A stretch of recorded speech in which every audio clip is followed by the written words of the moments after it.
ఎవరికీ తెలియకుండా ఏదో జరుగుతుంది. ఎందుకు నన్ను గుండమ్మ గారికి దూరం చేయాలని చూస్తున్నారు? ఖచ్చితంగా నేను నిజమేంటనేది బయటికి లాగుతాను. ఎంతో కాలం నిజమైతే దాగదు కదా. ఇక నిజానికి తగ్గ ఆధారాలు నాకు దొరికాక అప్పుడు మాట్లాడతాను మీతోని అని చెప్పి అక్కడి నుంచి పల్లవి వెళ్ళిపోతుంది. ఇక పల్లవి అలా మాట్లాడేసి వెళ్ళిపోతూ ఉంటే ఇటు అక్షిత అటు వైష్ణవి చాలా కోపంగా పల్లవి వైపు చూస్తూ ఉంటారు. మరోపక్క ఇటు గుండమ్మ అటు ఆదిత్య కూర్చొని ఒక దగ్గర ఆలోచిస్తూ ఉంటారు. గుండమ్మ అంటుంది, అసలు మన పల్లవి కనుక వెళ్ళకపోయి ఉంటే అక్షతతో పాటు చరణ్ కూడా అక్కడ లాక్ అయిపోయేవాడు. ఇంకా ఎక్కువ డబ్బులు డిమాండ్ చేసేవాళ్ళు. పల్లవి వెళ్ళడం వల్లే మనకి మంచి జరిగిందండి అని చెప్పి అంటూ ఉంటుంది గుండమ్మ. అప్పుడు ఆదిత్య, నిజం గుండమ్మ, పల్లవి వెళ్ళడం వల్లే ఈరోజు చరణ్ కానీ అక్షత కానీ ఈవెన్ మన డబ్బులతో సహా వెనక్కి వచ్చేసారు. ఇక నాకు ఒక్కొక్కసారి పల్లవిని చూస్తూ ఉంటే అచ్చం నీలాగే అనిపిస్తుంది గుండమ్మ. ఆ ధైర్యం, ఆ మొండితనం అంతా అచ్చం నువ్వే ఆదిత్య అంటూ ఉంటే అప్పుడు గుండమ్మ, అవునండి, అది బై బర్తే ఆ ధైర్యం వచ్చేస్తుంది కొంతమంది పిల్లలకి. అది తండ్రిదో లేదంటే తల్లిదో అవ్వచ్చు ఆ గుణం అని చెప్పి గుండమ్మ అంటూ ఉంటే అప్పుడు ఆదిత్య, కరెక్టే, నిజమే. కానీ ఇటు పల్లవి వాళ్ళ పేరెంట్స్ తల్లిదండ్రులు చూస్తూ ఉంటే ఎవరంత ధైర్యవంతుల్లా కనిపించరు. మరి ఎవరి ధైర్యం వచ్చింది పల్లవికి అని చెప్పి అంటూ ఉంటాడు ఆదిత్య. అదే టైంకి కాఫీ తీసుకుని వచ్చి ఆదిత్య ఇటు గుండమ్మకి ఇస్తుందనమాట. ఇక పల్లవి వెళ్తూ ఉంటే ఇక అప్పుడు ఆదిత్య అంటాడు, ఏంటమ్మా ఎందుకు అలా డల్గా ఉన్నావు? అసలు మా అక్షతను సేవ్ చేసి ఇంటికి తీసుకొచ్చేసరికి మేమంతా చాలా హ్యాపీగా ఉన్నాము. నువ్వు మాత్రం నీ మొహంలో డల్నెస్ కనిపిస్తుంది, ఏమైంది అని చెప్పి అడుగుతాడు. అప్పుడు ఇక పల్లవి చెప్తుంది, అది ఏం లేదు సార్, ఇంతకుముందు చెప్పిన విషయమే మళ్ళీ గుర్తు చేస్తున్నాను, ఏమనుకోకండి అని చెప్పి. దేని గురించి చెప్పమ్మా అని చెప్పి గుండమ్మ అంటూ ఉంటే అప్పుడు పల్లవి, అదే అండి, చిన్నప్పుడే తప్పిపోయిన మీ అమ్మాయి గురించి, యాక్సిడెంట్ అయిన ఆ స్కెచ్ ఆర్టిస్ట్ గురించి. నాకెందుకో అది కావాలని ఎవరు ప్లాన్డ్గా చేయించిన యాక్సిడెంట్గా అనిపిస్తుంది. ఒకసారి పోలీసులకు చెప్తే ఎంక్వైరీ చేస్తారు. ఇక దాని ద్వారా మీ అమ్మాయిని కనుక్కోవడం కూడా సులువు అవుతుంది కదా.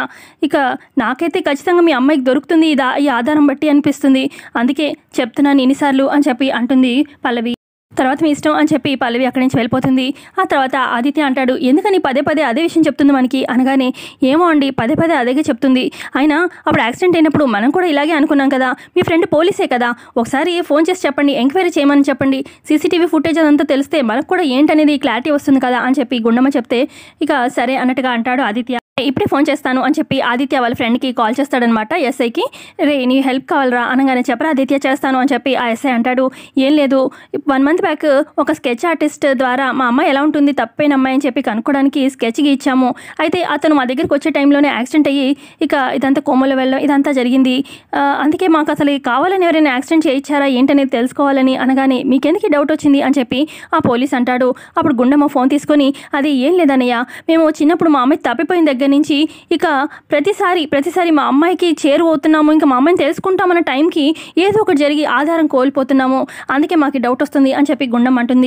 మాకు తెలియకుండా మా అమ్మాయి విషయంలో ఎవరు కుట్ర చేసి మాకు నిజం తెలియకుండా చేస్తున్నారేమో అనిపిస్తుంది, అందుకే మీ హెల్ప్ కోసం వచ్చామన్నయ్య అని చెప్పి గుండమ్మ అంటూ ఉంటే, సరే అమ్మా, ఖచ్చితంగా నేనే కనుక్కొని పర్సనల్గా ఎంక్వైరీ చేస్తానమ్మా అని చెప్పి నేనే ఫోన్ చేస్తాను అని చెప్పి ఆయన ఫోన్ పెట్టేస్తారు. మరోపక్క వైష్ణవి అలాగే అక్షిత ఇద్దరు మాట్లాడుకుంటూ ఉంటారు. అక్షిత అంటుంది, మమ్మీ, ఆ పల్లవికి పూర్తిగా మన మీద డౌట్ వచ్చేసింది అనగానే, అవును, మామూలు డౌట్ కాదు, అసలు గుండమ్మ విషయంలో కూడా మనమే ఏదో చేస్తున్నామని చెప్పి బాగా నమ్ముతుంది అని చెప్పి అంటూ ఉంటుంది వైష్ణవి.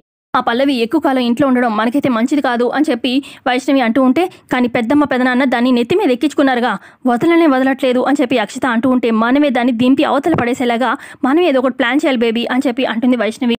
ఏదో ఒకటి చేసి పల్లవి మీద నెగిటివ్ ఫీలింగ్ కలిగించామనుకో ఆటోమేటిక్గా ఇంట్లో వాళ్ళకి గెంటేస్తారు అని చెప్పి వైష్ణవి అంటూ ఉంటే, అవును, ఏదో ఒకటి ఆలోచించాలి మమ్మీ అని చెప్పి అక్షిత కూడా ఆలోచిస్తూ ఉంటుంది. అదే టైంకి రామ్ ఇంటికి వస్తాడనమాట. అబ్బా, పల్లవి చెప్పినట్టు ఇల్లు ఎంత పెద్దగా ఉందో కోటలాగే ఉంది అని చెప్పి ఇంట్లోకి వస్తూ ఉంటాడు. ఇక హాల్లో న్యూస్ పేపర్ చదువుతూ శ్రీనివాసరావు అలాగే కామాక్షి ఉంటారనమాట కూర్చొని. లోపలికి వచ్చి రామ్ అటు ఇటు చూస్తుంటే, ఎవరు బాబు, ఎవరు కావాలి నీకు, చూస్తుంటే పని కోసం వచ్చినట్టున్నావు, మా ఇంట్లో ఏ పని లేదు అని చెప్పి కామాక్షి అంటూ ఉంటుంది. నేనేమి పని కోసం రాలేదండి, పల్లవి పిలిస్తే వచ్చాను అని చెప్పి రామ్ అంటాడు. ఇక అదే టైంకి ఆదిత్య అలాగే ఇటు గుండమ్మ కూడా వస్తారు. పల్లవి పిలిచిందా అని చెప్పి, పల్లవి ఒకసారి ఇట్రా, ఎవరు వచ్చారు అనగానే, వస్తున్నా అమ్మా అని చెప్పి పల్లవి వస్తుంది. పల్లవితో పాటు గీత కూడా వస్తుంది. హాయ్ రాము అని చెప్పి పల్లవి పలకరిస్తుంది. అదే టైంకి వైష్ణవి అలాగే అక్షిత కూడా వస్తారనమాట. ఇక గీతాని అలాగే అక్షితాన్ని కూడా హాయ్ అని చెప్పి పలకరిస్తాడు రాము. తాత మా క్లాస్మేట్ అని చెప్పి చెప్తుందనమాట గీత. అవునా బాబు అని చెప్పి పలకరిస్తాడనమాట శ్రీనివాసరావు కూడా. ఆ తర్వాత అక్షిత అంటుంది, అవును రాము, నువ్వెందుకు మా ఇంటికి వచ్చావు అని చెప్పి అనగానే, నేనే పిలిచాను అక్షిత అని చెప్పి పల్లవి అంటుంది. యాక్చువల్గా మన గీతకి ఎలక్ట్రికల్ సబ్జెక్ట్లో కొన్ని డౌట్స్ ఉన్నాయి, రాము అయితే పర్ఫెక్ట్గా క్లియర్ చేస్తాడు కదా, అందుకే నేనే పిలిచాను అని చెప్పి పల్లవి అంటుంది. అమ్మా ఈ రాము చాలా బాగా చదువుతాడు అని చెప్పి గుండమ్మకు చెప్తూ ఉంటుంది పల్లవి. అవునా బాబు, మరి ఎవరయ్యా నువ్వు అంటే మాట్లాడవే అని చెప్పి శ్రీనివాసరావు అంటూ ఉంటే అప్పుడు గీత అంటుంది, అది తాతయ్య, రాము కొంచెం అమాయకుడు. ఎవరైనా కొత్తగా పలకరించి అని క్వశ్చన్స్ అడిగితే ముందు భయపడిపోతాడు, అందుకే సమాధానం త్వరగా చెప్పలేడు అని చెప్పి చెప్తూ ఉంటుంది గీత. సరే రాము రా అని చెప్పి అనగానే ఇక పల్లవి అటు గీతతో పాటు పైకి వెళ్ళిపోతాడనమాట రాము. అప్పుడు ఇక అక్షిత అంటుంది, ఈ డౌట్స్ ఏంటో, ఈ అబ్బాయిని ఇంటికి తీసుకురావడం ఏంటో అని చెప్పి అంటుంది అక్షిత. క్లాస్మేటే అంట కదా, ఆయన తప్పే ఉంది ఇంటికి పిలిస్తే అని చెప్పి గుండం అంటుంది. ఇటు కామాక్షి కూడా అందుకొని, అయినా వాళ్ళకి చదువు మీద శ్రద్ధ ఉంది, డౌట్లు ఉన్నాయి, క్లారిఫై చేయించుకుంటున్నారు, నువ్వు కూడా నీకు ఏమైనా ఇంట్రెస్ట్ ఉంటే వెళ్ళి క్లారిఫై చేసుకో, వాళ్ళతో పాటు చదువుకో అని చెప్పి అనగానే ఇక ఆదిత్య కూడా వెళ్ళి చదువుకోవచ్చు కదమ్మా అని చెప్పి అక్షితని అంటూ ఉంటాడు. అప్పుడు అక్షిత అంటుంది, వాళ్ళకున్న డౌట్లు నాకైతే ఏమీ లేవు అని చెప్పి అక్షిత కోపంగా అక్కడి నుంచి వెళ్ళిపోతుంది. అక్షిత వెనకాల ఇటు వైష్ణవ్ కూడా వచ్చేస్తారు. ఆ తర్వాత ఇక అక్షిత ఒకతే నుంచి ఆలోచిస్తూ ఉంటే, ఏంటి బేబీ ఆలోచిస్తున్నావు అని చెప్పి అనగానే అప్పుడు అక్షిత అంటుంది, చెప్పాను కదా మమ్మీ, ఒక్కొక్కసారి మనకి దేవుడు అనుకోగానే ఐడియాలు ఇచ్చేస్తూ ఉంటాడు. ఇప్పుడే కదా పల్లవి మీద నెగిటివ్ ఫీలింగ్తోని ఏదో ఒకటి చేసి పంపించాలని మనం అనుకుంటూ ఉన్నాము, ఐడియా దొరికేసింది, ఏం చేద్దామంటే అని చెప్పి ఇక ఐడియాని చెప్తూ ఉంటుంది. ఐడియా మనకు వినిపించదు అనమాట. ఇక వైష్ణవ్కి చెప్తూ ఉంటుంది ఐడియా అక్షిత. పక్క రాము గీతకి ఇలా చదవాలి అని చెప్పి టాపిక్స్ అని ఎక్స్ప్లెయిన్ చేస్తూ ఉంటాడనమాట. ఇక అప్పుడే అక్కడికి పల్లవి కాఫీ తీసుకోండి రాము అని చెప్పి కాఫీ ఇస్తుందనమాట. అటు గీత ఇటు రాము కాఫీ రాము భలే చెప్పావు ఈ కాన్సెప్ట్ అని చెప్పి ఇక భుజం మీద చేయవేస్తుందనమాట. రాము భుజం మీద గీత ఇక ఇటు కొంచెం చేయి టచ్ చేస్తాడనమాట రాము కూడా. ఆ తర్వాత ఒకరి తలలు ఒకరు గుద్దుకుంటాయి. ఇదంతా కూడా దూరం నుంచి కామాక్షి అబ్జర్వ్ చేస్తూ ఉంటుంది. ఏంటి ఈ పిల్లడు ఎంత క్లోజ్గా ఉన్నాడు గీతతో అని చెప్పి కోపంగా చూస్తూ ఉంటుంది. ఇక ఇదంతా కూడా దూరం నుంచి అబ్జర్వ్ చేస్తూ ఉంటారు వైష్ణవి అలాగే అక్షిత. ఇదిగో చూస్తున్నారు, బాగా కోపం వస్తుందా కామాక్షికి అని చెప్పి కోపంగా చూస్తూ ఉంటారనమాట వీళ్ళు కూడా. ఇక అప్పుడే అటువైపుగా శ్రీనివాసరావు వెళ్తూ ఉంటే, ఏమండి చూడండి ఆ అబ్బాయి చాలా చనువుగా ఉంటున్నాడు మన అమ్మాయిలతోని అని చెప్పి అనగానే, పాపమే వాళ్ళు చదువుకుంటున్నారే, ఆ దృష్టి చూడకు అని చెప్పి శ్రీనివాసరావు అక్కడి నుంచి వెళ్ళిపోతాడు. ఇక కామాక్షి మాత్రం కోపంగా అక్కడి నుంచి అలాగే చూస్తూ ఉంటుంది రాముని. తర్వాత మళ్ళీ పల్లవి వెళ్ళి కొన్ని బిస్కెట్స్ తీసుకొస్తుంది. ఇక బిస్కెట్స్ కూడా తింటూ మళ్ళీ భుజాన్ని టచ్ చేస్తూ ఉంటాడు ఈ రాము తెలియకుండానే నార్మల్గానే. ఇదంతా కామాక్షి చూస్తూ కోపంతో రగిలిపోతూ ఉంటుంది. ఇక ఆ తర్వాత రాము అడుగుతాడు, గీత నీ డౌట్స్ అన్ని క్లారిఫై అయిపోయినట్టేనా అనగానే, ఇవాళ డౌట్స్ అన్ని ఫుల్గా క్లారిఫై అయిపోయినాయి, ఫుల్గా బాగా చెప్పావు అని చెప్పి గీత అంటుంది. ఆ తర్వాత పల్లవి అంటుంది, రాము అప్పుడప్పుడు ఇంటికి వస్తూ ఉండు అనగానే, నీకోసం కాకపోయినా గీత కోసం అయితే ఖచ్చితంగా వస్తాను అని చెప్పి రాము అంటూ ఉంటే ఈ మాట విని కామాక్షి ఇంకా కోపంతో రగిలిపోతూ ఉంటుంది. ఇదంతా కూడా వైష్ణవి అటు అక్షిత బాగా చూస్తూ ఉంటారు. సరే మరి నేను బయలుదేరుతాను అని చెప్పి రాము బ్యాగ్ తగిలించుకొని వెళ్తూ ఉంటే అప్పుడే అక్కడికి వైష్ణవి అలాగే అక్షిత వస్తారు. ఇక అక్షిత రాముని చదవడం అంతా అయిపోయిందా అనగానే, అంతా అయిపోయింది, డౌట్స్ అన్ని క్లారిఫై అయిపోయి ఇక నేను వెళ్తాను అని చెప్పి ఇక రాము వెళ్తూ ఉంటే ఇక రాము కాలికి అడ్డు పెడుతుందనమాట తన కాలు అక్షిత. ఇక దెబ్బతో రాము పడిపోతూ ఉంటే గీత చేపట్టుకొని ఆపుతుంది. ఇక థ్యాంక్స్ గీత అని చెప్పి రాము అంటూ ఉంటే అప్పుడే అక్కడికి కామాక్షి వచ్చి, ఏంటి ఏం జరిగింది అని చెప్పి అనగానే, రాము పడిపోతూ ఉంటే పట్టుకున్నాను కామాక్షి అంతే అని చెప్పి గీత అంటుంది. ఇక అప్పుడు కామాక్షి కోపంతోని, కొంచెం నేలని చూసి నడిస్తే ఏ ఇబ్బంది ఉండదు, లేకపోతే చాలా దెబ్బలు తగ్గుతాయి బాబు అని చెప్పి కామాక్షి అంటూ ఉంటుంది రాముని. సరే అండి నేను వెళ్తాను అని చెప్పి రాము అంటూ ఉంటే పల్లవి, రాము ఆగు, నేను నీతో వస్తాను, నీతో మాట్లాడాలి అని చెప్పి పల్లవి కూడా రాముతో వెళ్ళిపోతుంది. ఆ తర్వాత కామాక్షి ఒకతే కూర్చొని ఆలోచిస్తూ ఉంటే కామాక్షి రూమ్లోకి వైష్ణవి అలాగే అక్షిత వస్తారు.